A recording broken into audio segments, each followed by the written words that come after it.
Today we will discuss steps in development of a large language model to analyze and optimize mechanical designs. Begin by defining the objectives.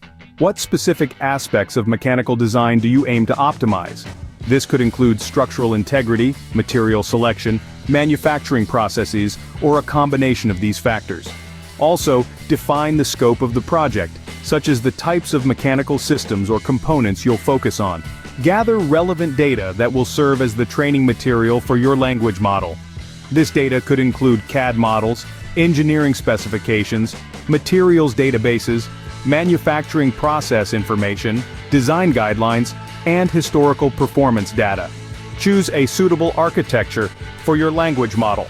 This could be a transformer-based architecture like GPT, Generative Pre-trained Transformer, or BERT, bidirectional encoder representations from transformers, which are commonly used for natural language understanding and generation tasks.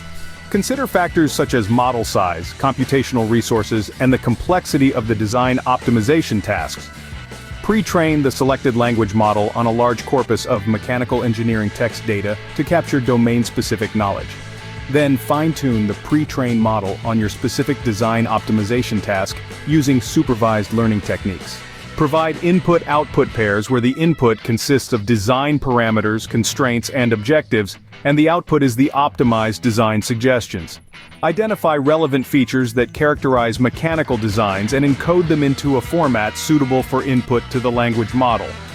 This may involve encoding design parameters, material properties, geometric constraints, manufacturing constraints, performance metrics, and optimization objectives in a structured format that the model can understand. Output: integrate optimization algorithms or techniques into the language model framework to generate design suggestions. Ensure that the optimization process takes into account constraints such as material properties, manufacturing capabilities, and performance requirements. Test the model's ability to generalize to unseen data and evaluate its performance metrics such as accuracy, efficiency, and convergence speed. Once you're satisfied with the performance of your language model, deploy it in practical engineering workflows. Integrate the model into design software tools, CAD platforms, or engineering analysis tools to provide real-time design optimization suggestions to mechanical engineers. Ensure seamless integration with existing workflows and user-friendly interfaces for ease of use.